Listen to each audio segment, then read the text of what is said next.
We are live on Proline TV for some more NASCAR coverage as we are down to just 4 races to go for the 2025 season. The playoffs are still churning away here. The final road course race of the season is behind us, and I think we're pretty optimistic about the rest of the racing, including what we hope is going to be a very exciting race on Sunday in Las Vegas. We're going to go over all of the information for you, the latest odds. It's only Tuesday, but of course we've got odds that just came out. It will be much different later in the week, so don't forget to check back with us. I'll be on Saturday night. Of course, this is a West Coast deal, so it should be actually around anywhere from around 7 to 9 p.m. Eastern that I'll be on giving the report after practice qualifying. So a lot to talk about there. And of course, Kevin Rogers will have his picks later in the week as well. CJ Radoon will have his RotoWire DFS picks, his best bets. Those will be available as early as Friday. And this is the man right here, CJ Radoon. How's it going? It's going well. Hard to believe we only have 4 races left to go here. Yeah, that does kind of blow a little bit. At least there is football to distract, and that's important. And it comes pretty quickly. I mean, once the Super Bowl's over, we got the Daytona 500, and it starts all over again. So very true. We're really only 2 months away from Daytona. Yeah. So yeah. So anyway, and then a whole new season with the Homestead race being the championship race in 2026. And unfortunately, they have yet to change the Roval schedule.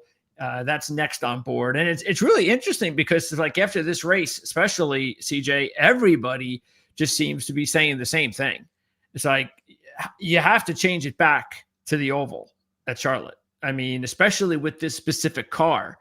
And it's almost like they're waiting too long, you know, and then they're going to, like we said before, they'll make some changes with the car, and then all of a sudden it won't be so good at Charlotte anymore. But yeah, they're not going to make it. It's back to the Roval again next year.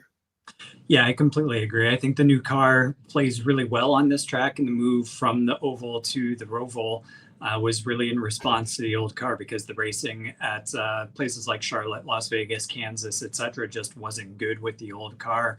But now with this new car, it works really well. We're being robbed of not having 2 great races at Charlotte now. Instead, we just have the one in May. So yeah, I hope they make the decision quickly to go back to the Roval. And you're right, this past week, it seemed like everybody was saying it, not just, us who've been saying it for a while, but you got some of the drivers out there saying it, and even some folks within the teams as well. Yeah, and it really is confusing too, because of the fact that it's their signature racetrack, or it should be, and they have really good racing on the oval. But it's typical of NASCAR. They make good decisions sometimes, and then other times they just baffle the hell out of you. I'm sure it has to do with money, as always, but still, it could also be maybe. Whatever the case may be. That's that. We had ourselves another SVG win. And I guess now maybe because the season will be over and we'll start over again with the first road course race next year, I wonder whether or not the bookmakers will keep him at even money, or will he finally start him off at -150 or maybe even lower? Because if he's going to be, but at this point, I think the rest of anybody who handicaps these races is starting to catch up. It's like, hey, if they're going to keep giving even money with SVG on a road course, just keep betting them. Well, this race was harder for him to do that, though. It wasn't like Mexico City, where he easily drove away to a 20-second and lead and could have kept going. Yes, his victory was 15 seconds, but he didn't dominate the race. He led 57 laps out of 109. You had some pretty competitive spells there. Kyle Larson took it to him, and he had a hard time getting by Kyle Larson as well. So these guys are getting better at these tracks, and it'll be interesting to see what they're able to do next year. I don't think he's going to have it as easy every subsequent. We hope so. As it goes. So yeah, it would be nice. I think we should start him with even odds, and then after that first race, start dropping him if that continues, because these guys are catching up. We knew they were going to. I think he can't win forever. He's great, but these guys are also really good and they know what they're doing as well. And just by law of averages and lucks, at some point, he's not going to win some. Well, look, nothing against the Roval when I say they should go to the oval at this time of year. Matter of fact, I'd be perfectly fine with taking, I know they won't do it because it's 3 races, but I'd be perfectly fine taking the Roval and exchanging it with one of these other road course races that are boring. I mean, at least this race does have the opportunity to be exciting. And I know some of it has to do with the cutoff. I get that. But still, it's just a weird track, and weird things tend to happen here. And it's better than just the standard road course race that could be dominated by SVG. So, but again, that's not going to happen. And if we've got the choice, then so be it. Then just get rid of the Roval. But again, like I said, NASCAR won't do any of that. I mean, they should just give them 3 races at Charlotte. Who cares? It's your signature city.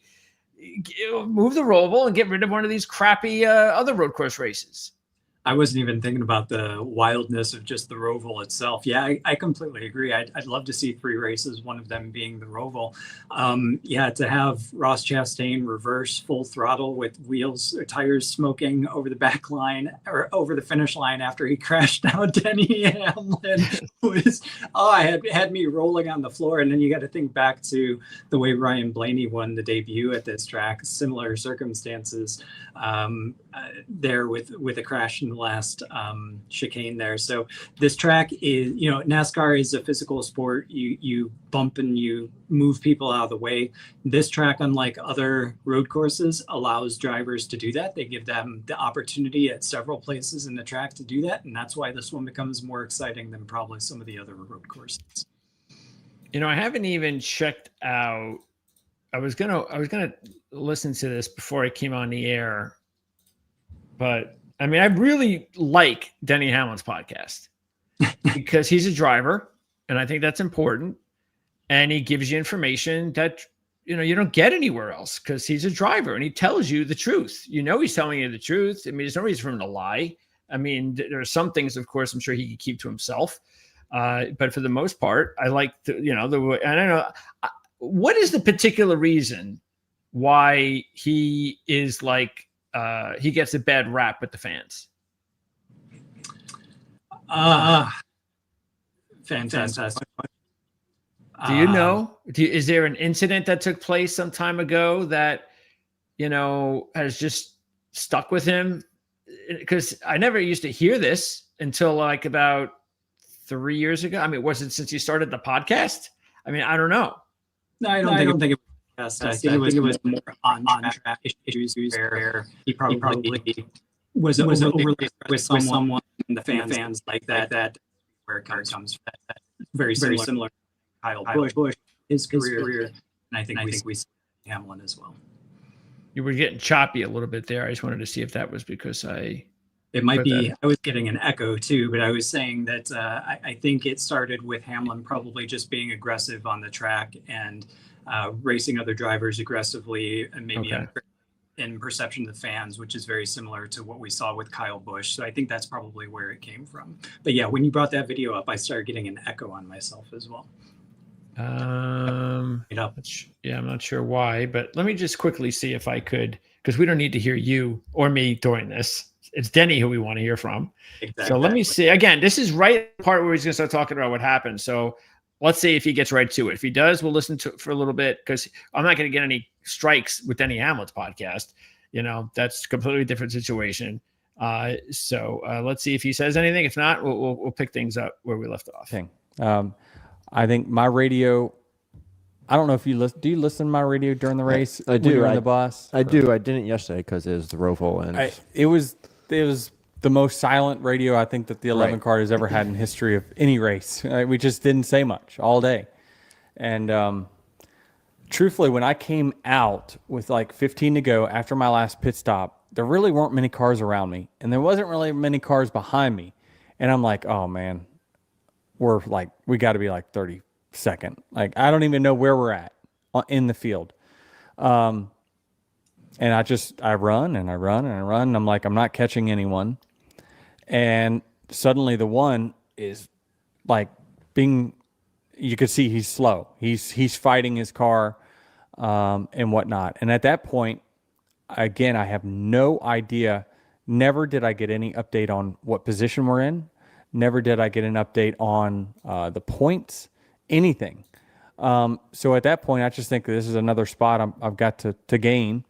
I don't know where the 22 was. I didn't know if the 22 was 10 spots in front of me or 10 spots behind. Absolutely no clue whatsoever, because I didn't get that information. And in the race car, you gotta understand, it's tough. I can't even see the pylon, unless it's a caution. So when we're running that last stage, green flag, green flag, green flag, and there's all these different varying strategies, there's absolutely no way to know where this strategy netted me out after my last green flag pit stop. Again, I had no idea what position we were even in. So I didn't know whether Chastain was in front of the 22 or the behind or anything. But I think the only points update I got was before the start of stage 3, because they were updating me on the 19 situation. Evidently, he was close at some point in the race.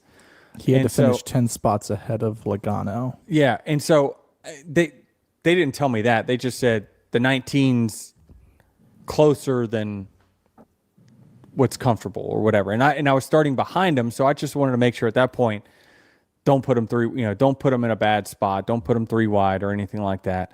Again, I wanted no parts of anything yesterday. I just wanted to finish that race, move on, and let's get this thing restarted next week. And so, yeah, I run my normal race. The one was slipping. I caught him with about 2 to go. Might have been 2 to go, or like a lap and a half to go. I actually caught up to him. And I tried to make a move coming into the front chicane. He was trying to he didn't really aggressively block it, but what I felt like is that if I would have jammed it in there on the front stretch chicane, I risked wiping both of us out. Like, I wanted to not wreck myself nor him. Again, I want no parts of whatever goes on. So I'm like, he's so slow. I've got plenty of opportunities left in this for the next, 2 miles, whatever it is. There's plenty of opportunity that I'm going to pass him. So I didn't pass him there. Then I make a move again after the front stretch chicane. We take the white. I go into turn 1, and you got to realize, fans, what you can't see on TV is this track. When I say it's one lane, it is one lane. There's rubber that all these tires have shredded on the inside and the outside of this one lane. You can't see it on TV. You can see it under caution when the cameras aren't going so fast. But I'm hesitant to dip out of line at any point, because every time I did, I would get into the loose rubber and my car would take off. And so I go into turn 1. I show him I'm going to go low, and then I see that there's loose chunks of rubber all in that bottom lane. And I said, well, if I'm going to go in there and attempt to pass them, I'm more than likely going to just end up dooring the shit out of them, knocking them into the tire barrier. It's fine. There's a point on the track where there is no rubber that I'm absolutely going to pass him. And I thought that was turn 7. You've got lots of room on the exit. Let's see if he gets turn the question 7 about whether to make the pass. And I thought that would have had no shot to get wiped out. You know what I mean? If I'd known he was, so there's. You're more or less locked into the next round. What are you racing for today? And you told them, I'm just racing for the best finish I can get. So we have a good qualifying spot next week, because that matters a lot on where you qualify at Vegas and, the outcome of that race. Yeah. So there's obviously 2 reasons that I would want to know, right? One is, if these guys are battling, it would give me a much better understanding of why, understanding to prepare if I'm going to attack the one. Well, I need to know that he's going to be really aggressive blocking you. That could have been a simple message. It then allows me to say to myself, well, who do I want to race? And it's not race manipulation if I'm trying to get the best result for me. I got no allegiance to Ford or Chevy or Joey or Ross, but I have interest in myself winning a championship. And so I think at that point, and it is a double-edged sword, I think that you can argue which one you would want to race. I think that I still go out there and I try to pass the one, because I think the one has a better shot of getting to Phoenix. I think the 22 has the better shot of winning Phoenix. So I can't win Phoenix unless I get there first. Does that make any sense? Yeah. So it's not a given that I want to race Ross over Joey. Ross would have a better shot of keeping me from getting to Phoenix than Joey would, in my opinion, on pace. Pace alone. I look at the tracks. I say, yes, Joey has been strong on super speedways. Look at the numbers. He's finished in the top 20 one time in the NextGen era. It's not a given. Either way, they both have the same amount of playoff points. We established that early in the podcast. So had I known, I probably would have thought about it. And I don't know what I would have done, but I certainly would have thought about it. And all those things would have crossed my mind. They crossed my mind Saturday night. Given this situation, who do I really want to advance? And I thought the same thing. Well, the devil you know or the devil you don't. Which one could make my path to Phoenix harder. One would make the actual Phoenix race harder. That's the balance that you just don't know. All right. What did you think about that? I thought it was super shocking that his team wasn't giving him information, and probably maybe more shocking than that was that he wasn't asking. True. I understand he's got a lot of things to do in the car, but you know that Ross Chastain is part of the playoff battle. You don't know where you are on the track. You don't know what position you're racing for. Say, hey guys, give me some information. And they could have given the rundown. Obviously a lot easier to armchair quarterback the whole situation. But I'm not sure that I agree with him on his evaluation of Logano versus Chastain either. I think that Logano is a very tough person. I looked at all of his tracks in these next 3 races. I think just because he hasn't finished well in the super speedways doesn't mean that he doesn't have speed and doesn't have the laps. He's great at Las Vegas as well. Oh, he's much better than Chastain at Talladega, that's for sure. And then he's not bad at Martinsville either. So I think, I wouldn't question his decision as to which one he wants to race. That's totally up to him. But I'm not convinced that Logano makes his life easier to get to Phoenix for some reason. Yeah, and I think if it, my take is I think if it was that cut and dry, like one driver is definitely, if I got to go through that guy, I got to get rid of him. He's asking on the radio. He's not keeping his mouth, he's not. So that's why I just think maybe because of what he was saying, I'm not sure. It just probably never really clicked. Yeah, that's a great take. Great take on it. Okay.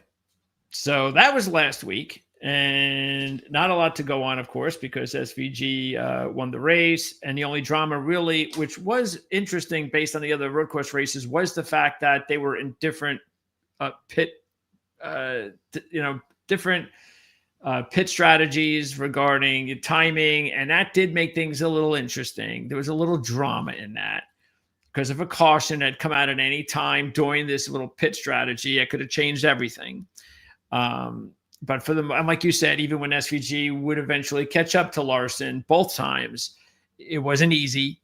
He actually didn't pass him. Larson came right back and passed him again. So it made things a little bit, if you had big money on SVG, it definitely, you sweated it out more than the other races, no question. But that's over with. And now we're off to Las Vegas. And again, earlier this year, we had a great race at Las Vegas. There was an awful lot of parity in the race. What did you think overall? What are your memories about Las Vegas in the spring? My memory was that it was very competitive, and you really didn't know who was going to win until the end. Even the battle between Berry and Suarez. Thank you for sending me my picks. I didn't remember what they were, but all three of them finished in the top 5. Unfortunately, I didn't end up getting the winner, who was Berry. That was me. That was my best pick all year, because you never win 100-to-1 shots that you pick. Yep. And so to hit that, that was a good one. But yeah, we it was nice. It was all the way it went all the way to the finish. You didn't know who it was. It was ultra competitive. That's the way these races should be. Yeah, let's see. So here's how it all shaped up. And Berry, he was really, even though he didn't lead a whole lot of laps, still he had a car that was up there most of the day. There you can see him here. Let me see if this helps any. Okay.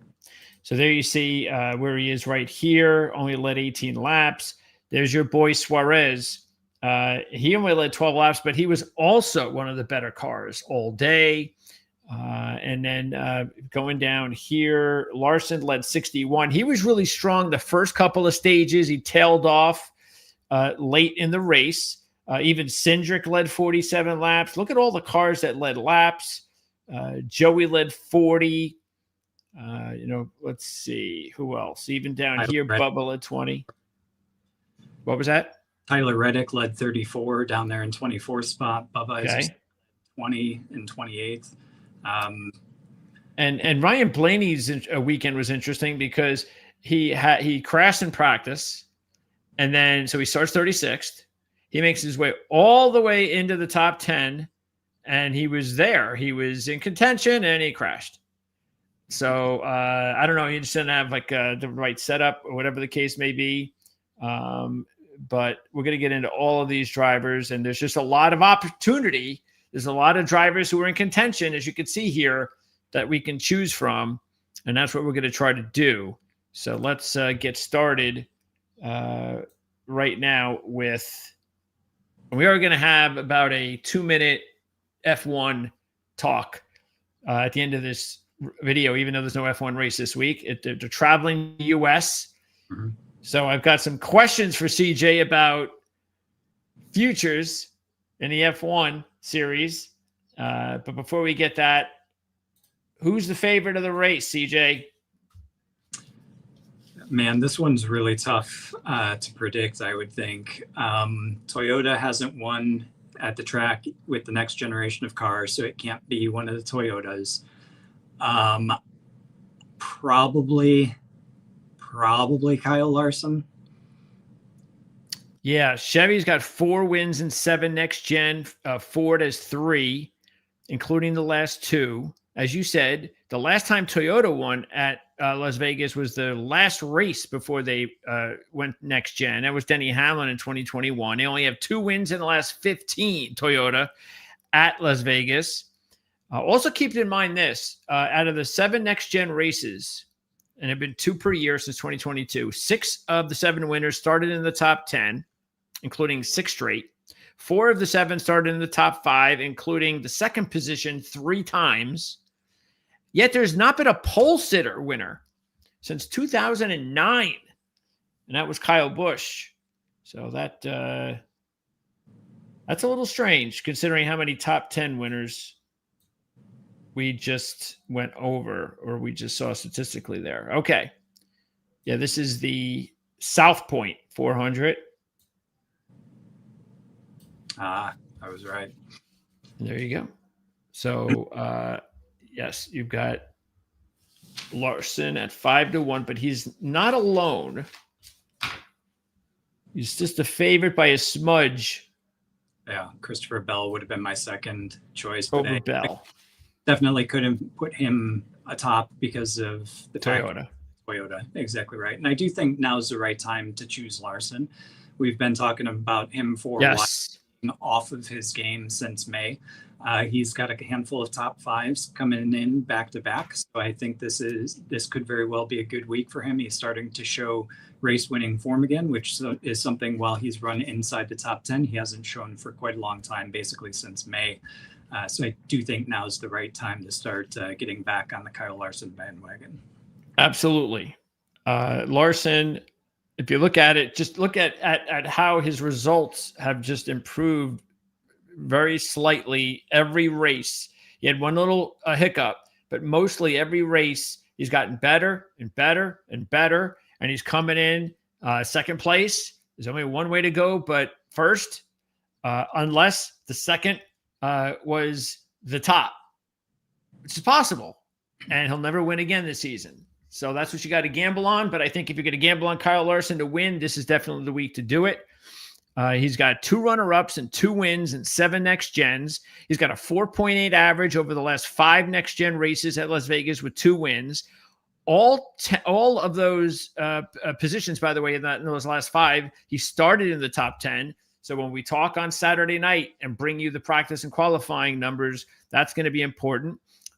Keep in mind, though, he was just 9th this year, even though he did look really strong the first couple of stages. And last year he was 11th in this race. But he's also got the win in Kansas in May when he dominated there. He was also 6th a couple of weeks ago. And that's important because Kansas is the clear-cut track that you want to look at as far as the most similar to Las Vegas. Yeah, totally agree. Kyle Larson very much deserving the top choice here. Christopher Bell as well. The reason he would have been on my list is because of his recent momentum. Very similar to Kyle Larson, he's been inching up the pace. You remember he started the first round of the playoffs behind his teammates. We had Hamlin and Briscoe both win races to start out round 1, and Bell was kind of kicking himself in pit lane, saying, "I don't understand why we're behind." He was still a top 10 car at that point, but he wasn't getting the wins and wasn't showing race winning form like Briscoe and Hamlin were. Now you look at Bell, 5 straight top 10 finishes. He's got the win at Bristol, and then 2 third place finishes right in a row leading up to this race in Las Vegas. So he's never won at Las Vegas, but he has started on pole 3 times. He has a pair of runner-up finishes and a top 5 stretching back to 2023. So again, if he's somebody that practices and qualifies inside the top 10, which typically he's going to because his average start is 10.8 out of 11 career starts at this track, I do think Christopher Bell could be in for a shot with the win. And even better, 6 top 10 starts in his last 7. Actually, 6 top 10 starts, in the NextGen in the last 7 with the 3 poles that you talked about. So he's always going to start up front, and keep that in mind when you're wagering on Bell this week. And as you mentioned, in the 5 playoff races, he's got a 4.0 average. So he has been really peaking now at the right time. He also has a couple of runner-ups in 4 Xfinity Series races here. So he's got a bunch of runner-ups at this track without winning, and it's overdue. 2nd at Kansas in May, 3rd at Kansas a couple of weeks ago when he led 43 laps. So very tough to decide which way to go between Larson and Bell. And maybe the one thing that would have us leaning towards Larson is just that he's driving a Chevy. Exactly right. That's the only reason I would give him the edge. You got to talk about Christopher Bell leading 155 laps in the 2nd place finish he had in this race last year too. And then we have Denny Hamlin also at 6-1. And he's got a win here, but keep in mind, Denny Hamlin only has 1 win in 27 races at Las Vegas, and he only has 1 top 5 in the NextGen. That's important, but he's also only had 1 top 5 starting position in NextGen. So if he starts up front, we let you know on Saturday night. You might want to look at Hamlin because he's definitely the driver that, because of that, I am not even touching Denny Hamlin until I see whether or not he's going to qualify well. And I was just about to say practice, and I stopped myself. And here's the reason I stopped myself, because the last 2 winners of this race, Josh Berry and Joey Logano, both started in the top 10, and both practice speeds were in the 30s. No idea what that means, But Josh Berry had the 32nd fastest practice speed this year. Logano had the 30th. So it's the last two races, and that's telling me, I guess I'm not going to pay attention to the practice speeds. I'll pay attention to everything else. But again, with Hamlin, the other thing to keep in mind, 25th this year, 8th in this race last year. The one good thing that we have going for Hamlin, plus he's driving a Toyota, that's another negative, is that he had his second best playoff race a couple of weeks ago in Kansas. So he had a dominant car there in Kansas. And but we also say, remember, this is just a tool to use. It's just because it's the most similar track doesn't always mean 100% of the time. If a driver is good at that one track, he's going to be good at the other. So you do have to keep that in mind, because at this track this year, he was 25th. That's more important to me than what he was at Kansas. So do you agree then that because Hamlin, Larson, and Bell are so tightly crunched up there odds-wise, that it's just an obvious decision that you go with Larson 1, Bell 2, and Hamlin 3 if you have to make that choice? Totally. Yeah. The difference for those who are very interested, maybe nerds about tracks between Kansas and Las Vegas, they're very similar, same distance, progressive banking up to 20 degrees. The surface at Kansas is a little bit more abrasive, so tire wear becomes a bit more of a factor. There's not a whole heck of a lot of tire wear at Las Vegas. The difference is this year is that they're bringing the tire that they had at Kansas, which was a softer tire on the right-hand side, to wear a little bit more. That's what they're bringing to Las Vegas for this race. So it's a little bit different than what we saw in March. But yeah, I think given the trends based on where Denny Hamlin's been versus where Kyle Larson and Christopher Bell have been in the past two races, you got to go with those two over Hamlin. Just momentum is on their side. Hamlin looked bewildered after getting out of the car, as you saw on the podcast earlier. So I just think that those two are hitting the peak at the right time, while Hamlin maybe has another half step to go. Yeah, that is something to keep an eye on, as well as the fact that, as we've said before, just because one of the races looked a certain way earlier in the season doesn't mean that's what you're going to get the next race a few months later. We've seen completely different storylines for whatever reason, and now you've got a reason there that might set up a completely different storyline as far as the tires are concerned. All right, Blaney, Byron, and Logano are also right here.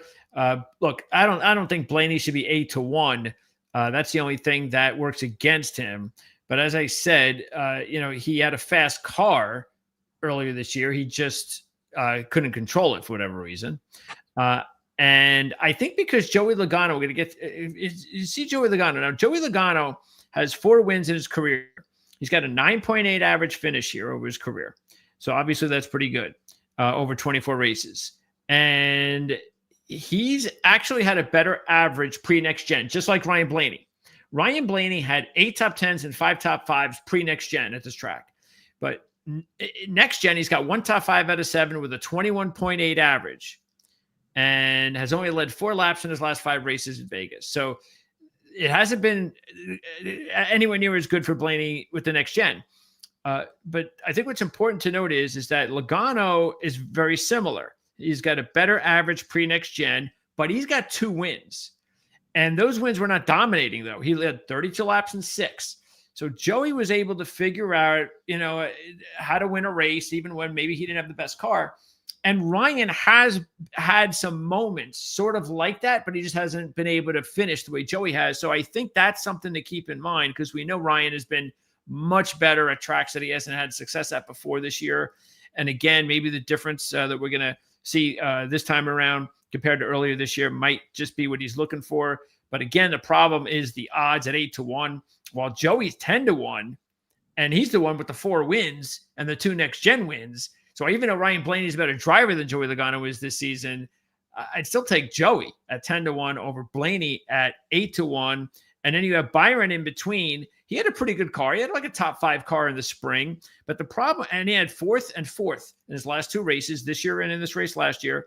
And he's got a 4.8 starting position average in his last 6 races. That set him up for 6 top 10s, 4 top 5s, and a win in the NextGen, leading over 200 laps. The only problem I'm having with William Byron, especially if I'm going to decide whether to take him or Logano, is just the fact that for whatever reason, he just doesn't really. He's not at the pace he needs to be at right now that we're kind of used to at this time of year for William. And until I start seeing that, leading some laps, that kind of thing, I think I got to go elsewhere when I have some other possibilities. So I don't think it's a big gap. I think any decision you want to go here between Blaney and Logano and Byron, I'm fine with, but I'll probably go Logano 1, Byron 2, Blaney 3. I agree with you in that order. Joey Logano has been very good at this track with the 4 wins, as you said, 2 of them being within with the next generation car. He led 40 laps here earlier in the spring. And I think why he's so successful is that this track can become, or this race can become, a strategic race.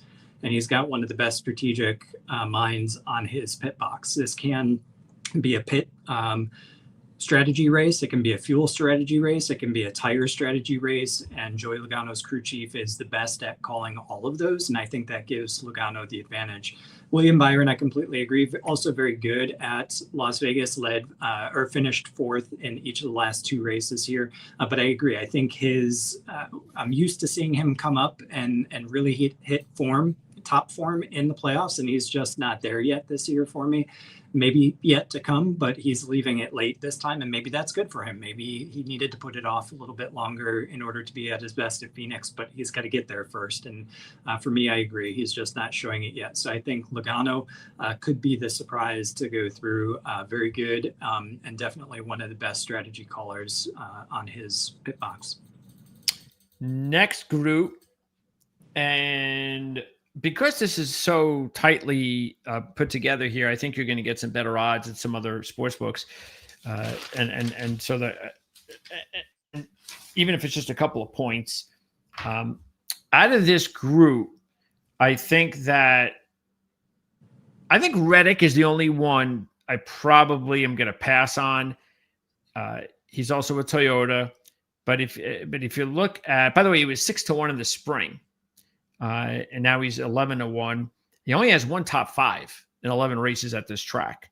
He does have an Xfinity win, but again, not that big of a deal for the most part. Meanwhile, Elliott, Briscoe, and Chastain are all really good options. Just you have to pick which way you want to go. Now, you do have 2 Chevys and a Toyota, so there's that.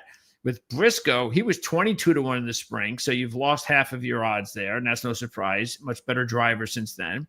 But he also has only 1 career top 5, and that was not this year with the new team. 17th this year, 24th starting position. So he's got bad numbers here over his career, and that didn't change with the new team earlier this year. But he was 4th at both races at Kansas, including a couple of weeks ago. And he had success here in the Xfinity Series. Matter of fact, he swept the Xfinity Series here in 2020, leading 253 combined laps. He's got 4 top 10s on non-Roval playoff races so far, including the Darlington win. Elliott was 18-1 in the spring. You've lost all of that value. He's down to 11-1. It's still not a bad price, but he's never won here. So you got to keep that in mind. He's got a 19.5 average in the next gen, just 1 top 10 with a 17.5 average starting position too. So another one of these drivers that maybe you want to keep an eye on, depending on whether or not they end up qualifying well. He was 10th earlier this year. Maybe more important, he's got a win just a couple of weeks ago when he had a really good race at Kansas. And then the other driver that I think is a really good potential play here is Ross Chastain at 14-1.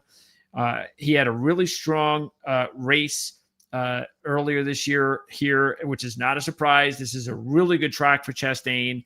6 top 10s, 5 top 5s, a runner-up, and 7 next gens with a 5.4 average, including 5th earlier this year. So I think there's going to be some tough pickings here. I probably go Elliott 1, Chastain 2, Briscoe 3. I probably would put Chastain to the top, only because it doesn't matter where he qualifies. Ever since the next generation car came, he's been finishing inside the top 10. There was only one time he didn't, and that was only a 12th place finish, so not too far behind. But he's also qualified 20th and finished 4th, and 19th and finished 5th, and still led 15 laps, 14 laps. So I think Chastain for me, I agree with you on Briscoe. I think you got to take the past results with a grain of salt, because he's really only had the one try with Joe Gibbs Racing here, and that was very early in the season when he was still coming to grips with what the team, changing. It's a whole heck of a lot of change. It's really hard for him to come from a Ford into a Toyota and an entirely new organization and be up to speed right away. And this race was pretty early on in the season. So I think Chastain, then Elliott, then Briscoe for me. I think Elliott, with his consistency, he's going to be a top 10 contender. And we've seen him step up the pace as well recently in the past few playoff rounds. So I think that Elliott could get out there, lead some laps. He led 34. He led, how many did he lead? He didn't lead any. I'm sorry. So I thought Elliott led earlier this year, but apparently not. He finished 10th after starting 16th. So yeah, he led the races at Kansas. He led both of the Kansas races. Probably what I was thinking of then. Yeah. Wouldn't change my mind. I'd still put Chastain, then Elliott, then Briscoe. Yeah, because Chastain, again, overall, he has a much better record here, especially NextGen and Elliott. I just wonder about being eliminated the first week. Now, maybe it's a motivating factor, the way that he lost, and he wants to give back to his team, something to be happy about. I screwed it up. Let me give payback, that kind of thing. And that could happen. So keep that in mind. Okay. Let's take a look at the next group. And out of this group, I see no reason not to jump right back on to Josh Berry, even though he's no longer 100-1. Of course, that's not going to happen. But you're still at 35-1. And look, the reason why he was such an attractive play earlier this year is because if you look at it, he had a very successful run here in the Xfinity Series, 4 top 5s, 2 wins, a 5.0 average. And also, not that, of course, we talked about it before he qualified, but he ended up qualifying 7th, which was a really good sign when you looked at his previous 3 races here, when he had never qualified inside the top 20 before. He was also 6th earlier this year at Kansas. So there were some signs that Berry, heading into the Vegas race, was going to be an interesting long shot, and he went out and did a really good job. It's very difficult to sweep at a racetrack, and that's the major thing that is working against him. But the reason why I'd still go with him is because I have no interest in Wallace. I have no interest in Busch. I guess Buescher would be the only other driver I would consider out of this group because, he was 8th in May in Kansas. He's coming off a top 5, which is always nice psychologically. And his last 2 results here haven't been all that bad, including 13th earlier this year and 10th in this race last year. So I guess Buescher would also be kind of interesting, but why would I not go with Berry in this group again? Yeah, I totally agree. I think Buescher is the only one in this group that you could make an argument to take instead of Berry. Berry's just been so good at this track, and obviously earlier this year. I don't see any reason why he's not going to be competitive again. He's certainly not going to be like at other races where he's kind of more of a mid-pack runner.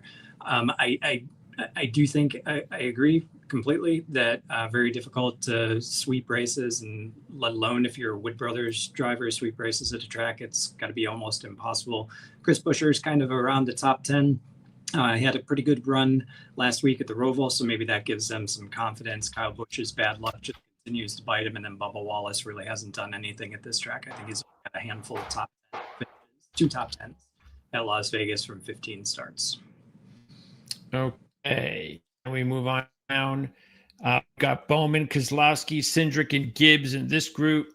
And out of this group, Bowman, I think, looks pretty good here. He's got a win. That was the very beginning of NextGen in 2022. He was 7th this year, 5th in this race last year. He's got 3 top 5s and a win in 6 next-gen races. He was also 5th earlier this year in Kansas in May. Had a good car in the spring here, not just, of course, because he finished 7th, but he did have a really good car. He just had a bad day in the pits, and that really hurt him. He doesn't have the bad pit issues, and he could have been a lot better than 7th, so keep that in mind. And the same thing with Cindric. Cindric also had some pit issues earlier this year in Kansas, still ended up 6th, leading 47 laps. Which again is another reason why I think Blaney could be interesting, because both Cindric and Logano, and we've seen some good stuff out of them here. So yeah, I think Cindric and Bowman would be the 2 drivers. I'm not interested in Keselowski or Gibbs. Yeah, I totally agree. Bowman, best thing he can do this week is finish up at the front and take some points away from their championship contenders, help his teammates Chase Elliott and Kyle Larson by doing so.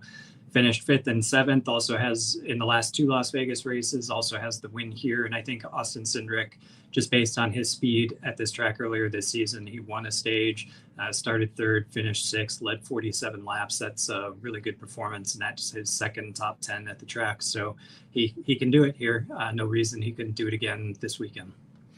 And let's see, as far as this group is concerned, the one that definitely, actually 2 of them I think stick out. That would be Preece and Suarez.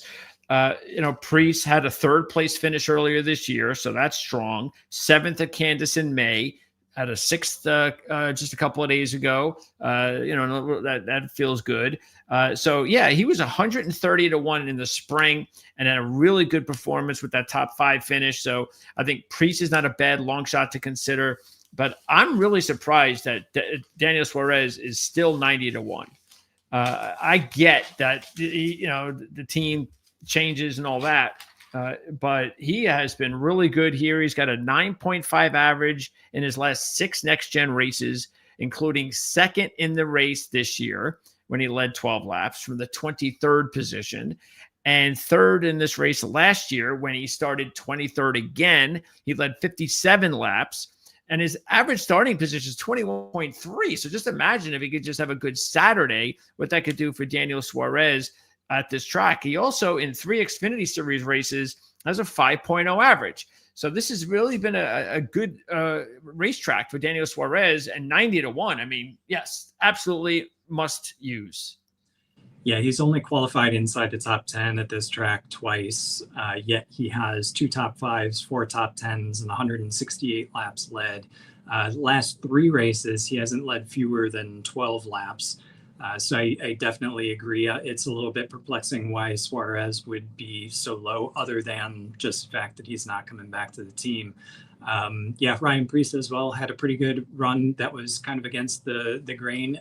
He was doing really well earlier this season and has had some really good results in the season since. So 3rd place from the 12th place starting position for him. Certainly, though, doesn't hold a candle to Daniel Suarez at plus 90 there. And I don't really look, again, the ridiculousness of putting St. Van Gisbergen at 100-1 here. They always like to do that after a road course win. I think the only driver that sticks out for me is Noah Gragson. He's 200-1. He's a Las Vegas native, and he really does show up and race well here. If you take a look at it, in the Xfinity Series, he's had 8 races, a 3.4 average finish with 3 runner-ups. In the spring, he was 100-1. He was really in contention the whole race. He's like top 10. He was hanging around up until he had a late crash in the race. And in 2 of the 5 Cup races, 6th and 11th, which is really good for Gragson, throw in the fact that he was pretty good this year before the crash. And I'm thinking that, if you're looking for a really deep long shot, I'll put a buck on Noah Gragson. Other than that, I don't think there's anybody else to consider. Yeah, I think Gragson should be top 20, top 15, assuming he doesn't encounter any problems. Were it not for the crash, it would have been another really good finish for him. His average start at this track is 22.8. So if he qualifies better, then definitely somebody to look out. But you're looking at those odds as well. They're not going to go down a ton, but you'll lose. All right. Now, picks. Who goes first? I do. Okay, you went with SVG last week. That was a good timing. Take advantage of that. You made so much money on that. Yeah. Okay. So it's between Larson and Bell. So I'm going to go ahead and take Larson. Well, you make it very easy for me. I take Bell. Okay. Next up. I'm going to go ahead. I'm just going to go ahead and take Berry again. Then I shall take Joey Logano. And then I'm going to go ahead and take Suarez. Oh, now the end one difficult for me. I'll go Chastain.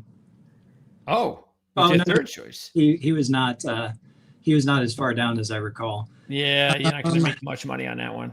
Yeah, give me. So it's between Bowman and Cindric. Then I'll go Cindric. Okay.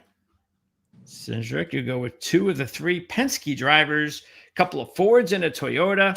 I will go with a couple of Chevys and a Ford. And there you go. Las Vegas is going to be in the books come Sunday. Looking forward to that. And let's see. Well, what's coming up next week? Talladega. Yep. Yep. So a lot more fun coming next week. Don't forget to check out Saturday night when I give you the practice and qualifying report. Look forward to that. Before I let you go, though, I know there's no F1 race. Now, I don't know if they have any. I didn't notice. I don't know why they didn't put any championship odds for F1. I think they only have the race odds. The race is 2 weeks away. Yeah. At the championship, but not the race. And look at that. Max is already even, basically, to win the race with Norris and Piastri. So my question is, and I'm going to try to see if I can find it on my sports book while we talk.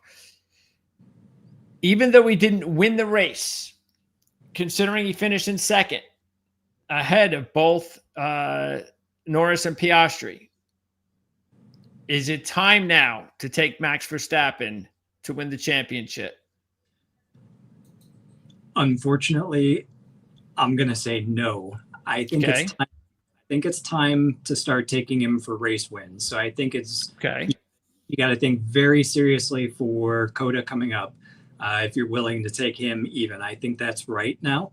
I think the direction that, since Christian Horner has left the team, the direction that the team has taken was to rely less on data and more on driver input. And I think we've seen that difference. They also got a new floor. They had a couple of upgrades to the car, and that seems to have really made a difference. And the turning point, really, as I said, was Singapore. That's a track that's been historically bad for Red Bull, historically bad for Max Verstappen. But he qualified well, and he finished well, and importantly, he finished ahead of both of the McLarens. So I do think that we are at an inflection point from a race situation. However, even though he finished second and beat out both McLarens, I think he only made up 6 points in the overall championship standings. So I think before, I'm not sure what the count is now after Singapore, but before Singapore, there were about 200 points remaining, and he had to make up 70 of those points. He made up 6. So you're not even at 10% of the gap closed yet, and you don't have 10 races left to go. So even if he keeps closing at that rate, still too far to go. He's not going to make it, and it's going to be Piastri or Norris. So from a championship standpoint and a future standpoint, I do think it's going to be Piastri or Norris. Likely Piastri, though Norris has been catching up a little bit. But I do think from a week-to-week standpoint for the race wins, you have to start looking at Max Verstappen again. Okay. So all of those changes have definitely given reason. And look, we'll talk about it because I don't think the odds are going to change very much for the race coming by the time we talk and preview the race next week. So we'll get on that and go over everything, all the variables there. And I did check the odds, and they're still pretty much close to 7-1 as far as Max to win the championship. But at this point, like you said, I mean, what would he basically have to do? He'd have to win like almost every race He would almost have to win out, but I think more importantly, both Piastri and Norris would have to have problems. They'd have to retire at the same time. At the same time. You'd have to have races where neither of them finish. Okay. With 200 points and available, he needed 70. He only made up 6. Yeah. He's just not. There aren't enough races to close that game.